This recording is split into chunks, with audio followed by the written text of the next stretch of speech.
Come to the next point, students.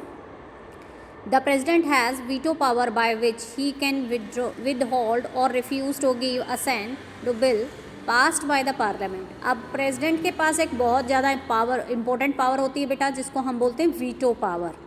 इसकी help से वो क्या कर सकता है, किसी भी जो उसके पास साइन होने के लिए आपका बिल आया है, ठीक है, उसको जो है रिफ्यूज़ कर सकता है या अपनी परमिशन देने के लिए जो है वो मना करने के साथ साथ वो अपने पास रख सकता है। इसको हम बोलते हैं वीटो पावर।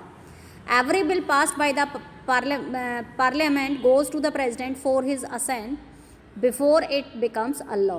कोई भी बिल जो है कानून बनने से पहले प्रेसिडेंट के पास जाता है उसकी अप्रूवल के लिए, उसकी असेंट के लिए, और उसकी सिग्नेचर के बिना कोई भी जो है बिल जो है वो कानून नहीं बन सकता। तो ऐसे टाइम पीरियड में बच्चों प्रेसिडेंट क्या कर सकता है, अपनी वीटो पावर यूज़ कर सकता है, या तो उस बिल को वो विद होल्ड कर सकता है, अपने पास रख सकता है, या फिर उस पर अपनी असेंट देने के लिए जो है रिफ्यूज़ कर सकता है, मना कर सकता है, और लोकसभा हो या राज्यसभा को कह सकता है कि आप एक बार फिर इसके बारे में सोचिए।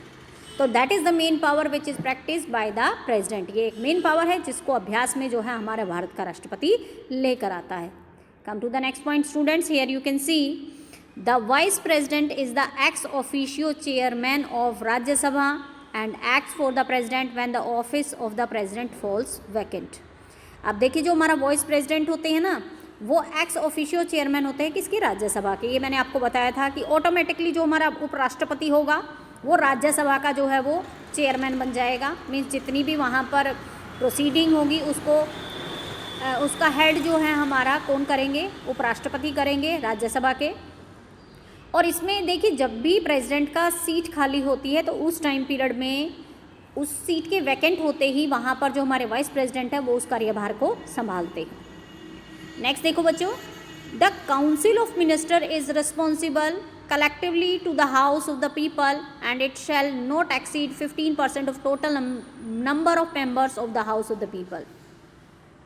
अब जो हमारी काउंसिल ऑफ मिनिस्टर होती है, जिसको हम अपनी मंत्री परिषद बोलते हैं, वो रिस्पॉन्सिबल होती है, उसकी कलेक्टिव रिस्पॉन्सिबिलिटी होती है, सामूहिक जो है उसकी आप कह सकते हैं कि रिस्पॉन्सिबिलिटी होती है लोकसभा के लिए, जिसको हम हाउस ऑफ द पीपल भी बोलते हैं। लोकसभा के लिए उनकी कलेक्टिव रिस्पॉन्सिबिलिटी होती है कि वो उसके लिए आंसरेबल हो, वहाँ पर अपना जो है अपना मेजॉरिटी भी रखें। और इसके साथ साथ अगर मैं काउंसिल ऑफ मिनिस्टर की बात करूँ कि वो संख्या में कितनी होनी चाहिए, कितने council of minister, prime minister जो हमारे हैं वो अपॉइंट कर सकते हैं, तो यहाँ पर देखिए बच्चा एक बहुत ज़्यादा इंपॉर्टेंट पॉइंट दे रखा है, सभी बच्चे ध्यान से देखेंगे इसको। Not exceed 15% of the total member of house of the people. Means Lok Sabha के हमारे जितने भी मेंबर हैं ना, सपोज करो 545 मेंबर्स हैं, तो इन 545 मेंबर्स में से क्या है कि उसके 15% से जो है ज़्यादा नहीं होने चाहिए काउंसिल ऑफ मिनिस्टर में। पहले क्या होता था बच्चों कि जो प्राइम मिनिस्टर होते थे वो अपने मिनिस्ट्री का जो है वो बहुत ज़्यादा जो है एक्सपेंड करते थे उसको, ठीक है, बहुत बड़ी बड़ी मिनिस्ट्री रखते थे। मीन्स काउंसिल ऑफ मिनिस्टर में बहुत काफ़ी मात्रा में, काफ़ी संख्या में जो है मिनिस्टर्स होते थे, मंत्री होते थे।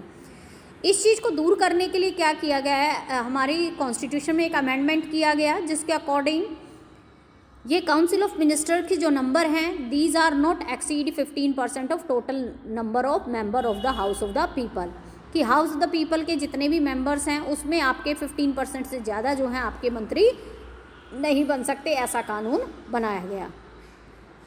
अगला देखिए बेटा, the council of minister is collectively responsible to the Lok Sabha. अब जो हमारे काउंसिल ऑफ मिनिस्टर होती हैं, जो हमारा मंत्री परिषद होता है, वो सामूहिक रूप से रिस्पॉन्सिबल होता है लोकसभा के लिए। मीन्स उस अकाउंटेबल होता है और रिस्पॉन्सिबल भी होता है, उसको सारे क्वेश्चंस के आंसर देने पड़ते हैं जो विपक्ष पूछता है या कोई भी मिनिस्टर उससे पूछता है। The provision means that a ministry which loses confidentials of Lok Sabha is oblige to resign. अब देखिए इसमें क्या प्रोविज़न होता है कि हमारी जो मिनिस्ट्री है वो अगर कॉन्फिडेंस अगर खो देती है लोकसभा में तो उसको रिज़ाइन करना पड़ता है। मीन्स जैसे मैंने आपको पिछले चैप्टर में कराया था कि अपना विश्वास जो है उसको हमेशा, कॉन्फिडेंस जो है वो लोकसभा में उसको अपना शो करना पड़ता है, हमेशा उसको रखना पड़ता है कि अगर 1% भी उसने अपना लोकसभा में कॉन्फिडेंस जो है वो खो दिया है, लॉस कर दिया है, तो in the same situation the ministry, the whole ministry have to resign, सारी मिनिस्ट्री को जो है रिज़ाइन करना पड़ता है। नेक्स्ट पॉइंट में देखिए बच्चों, the president appoints the prime minister who is the leader of the majority party in the Lok Sabha.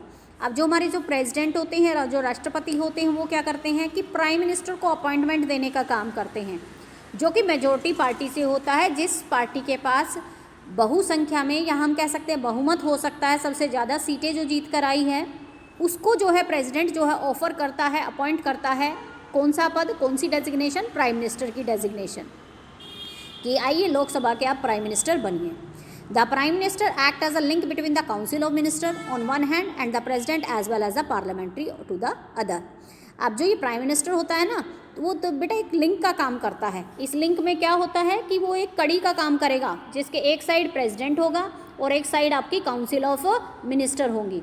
इन दोनों के जितने भी कन्वर्सेशन होंगे उनके बीच में जो है प्राइम मिनिस्टर होगा। जो प्राइम मिनिस्टर होगा वो सारे काम देखेगा कि काउंसिल ऑफ मिनिस्टर क्या कर रही है, वो इन सभी चीज़ों से अवगत कराएगा, इन्फॉर्म कराएगा टाइम टू टाइम प्रेसिडेंट को कि हमारी काउंसिल ऑफ मिनिस्टर ये करना चाहती है। तो एज अ लिंक का वो है काम करता है दोनों के बीच में। नेक्स्ट पॉइंट देखिए बच्चों,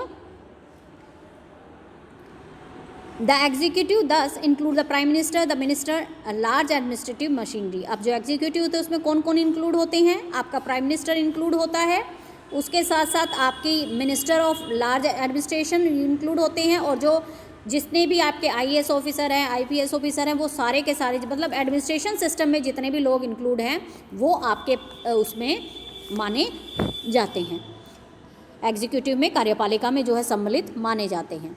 the bureaucrats implements the decision of ministers. जो ब्यूरोक्रेट्स होते हैं, जो नौकरशाह होते हैं, जो मैंने अभी आईएएस आईपीएस ऑफिसर बताए आपको, वो जितने भी मिनिस्टर्स रूल्स एंड रेगुलेशन बनाते हैं, मीन्स रूल्स एंड रेगुलेशन को इम्प्लीमेंटेशन करने का काम जो है वो आपके ब्यूरोक्रेट्स होते हैं, ब्यूरोक्रेट्स करते हैं। अब जो ब्यूरोक्रेट्स में आपके आईएएस ऑफिसर आते हैं, आपके आईपीएस ऑफिसर आते हैं, और आपके आईएफएस ऑफिसर आते हैं। मीन्स ब्यूरोक्रेट्स मीन्स आपके एडमिनिस्ट्रेशन डिपार्टमेंट के जितने भी लोग हैं, जिसको हम परमानेंट एग्जीक्यूटिव बोलते हैं, वो सभी लोग जो हैं इसमें माने जाते हैं। नेक्स्ट देखिए बेटा, These bureaucrats are skilled and trained officer who work as a permanent employees. अब जो ब्यूरोक्रेट्स होते हैं अपने काम में स्किल होते हैं, बहुत नॉलेज वाले लोग होते हैं, और जितने भी परमानेंट एम्प्लॉयज़ हैं गवर्नमेंट के, उन सभी को जो है फंक्शंस को इम्प्लीमेंट करते हैं। मीन्स जितनी भी पॉलिसीज़ जो है गवर्नमेंट बनाती हैं, उन पॉलिसीज़ को इम्प्लीमेंटेशन का काम जो है आपकी जो है यही लोग करते हैं, जिनको हम ब्यूरोक्रेट्स बोलते हैं।